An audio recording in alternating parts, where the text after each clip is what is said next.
Salam saudaraku sekalian, kali ini saya ingin memberikan renungan berjudul Misteri 10 Gadis. Untuk itu silakan subscribe, share, dan like renungan ini. Tuhan memberkati. Amin. Tetapi ia menjawab, "Aku berkata kepadamu, sesungguhnya aku tidak mengenal kamu. Karena itu berjaga-jagalah, sebab kamu tidak tahu akan hari maupun akan saatnya." Matius 25 ayat 12-13. Pada suatu hari, Tuhan Yesus berfirman tentang kerajaan sorga yang diumpamakan dengan 10 gadis yang menyongsong seorang mempelai laki-laki. Kesepuluhnya sama-sama membawa pelita, tapi yang 5 orang gadis itu disebut bodoh sebab tidak membawa minyak. Sedangkan yang 5 lagi disebut bijak, sebab membawa minyak dalam buli-buli mereka. Mereka menunggu-nunggu kedatangan mempelai laki-laki itu, tapi ternyata belum juga tiba. Lalu ke-10 gadis itu pun tertidur semuanya, mungkin karena lama menunggu. Tiba-tiba pada tengah malam, terdengarlah suara orang berseru, "Mempelai datang, songsonglah dia." Lalu para gadis itu pun bangun, berdiri dan segera menyiapkan pelita mereka.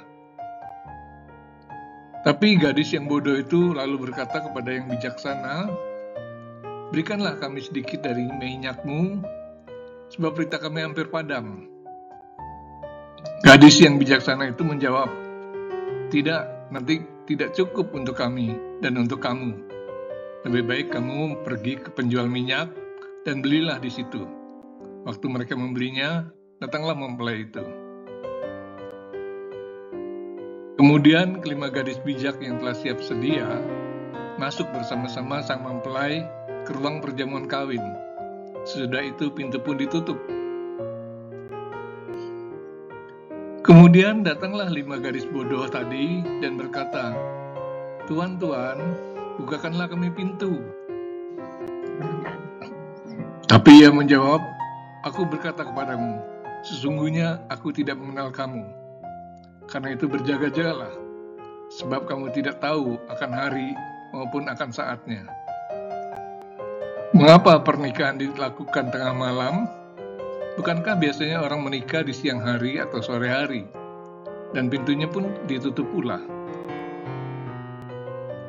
Setelah dijelaskan oleh seseorang, ternyata di daerah Israel dan sekitarnya, pernikahan umumnya dilakukan tengah malam.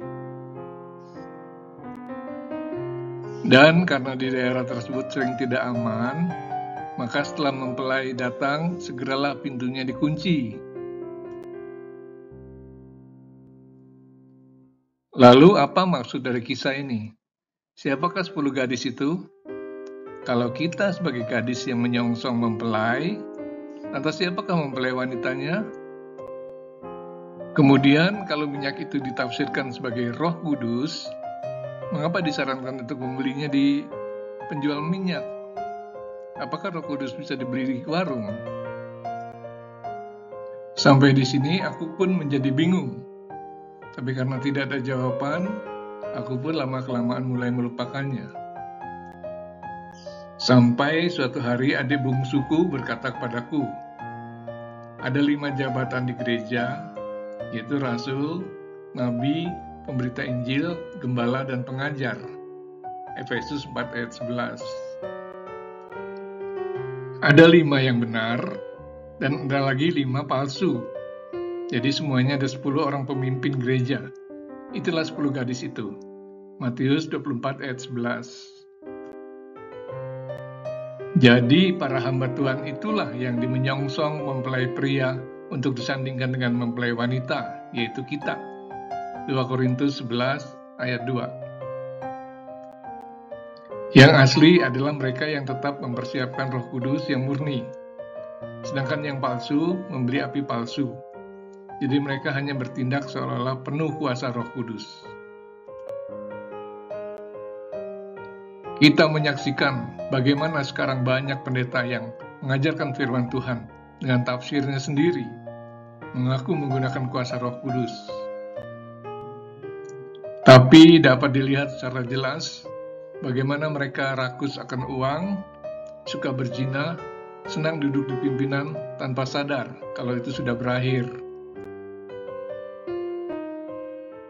Mereka mengaku penuh Roh Kudus, padahal sebetulnya api lainlah yang mereka gunakan, sebab Tuhan sudah meninggalkan dia. Memang pendapat yang kami diskusikan itu belum tentu benar, sebab hanya Tuhanlah yang bisa memasukkan setiap orang ke dalam kerajaannya. Tapi walaupun demikian, marilah kita menganggap bahwa ini adalah suatu kebenaran, sehingga kita semua, terutama para hamba Tuhan, segera bertobat jika melakukan hal-hal yang bertentangan dengan kehendak Allah. Agar kita jangan ditolak oleh Tuhan. Sekianlah renungan ini. Amin.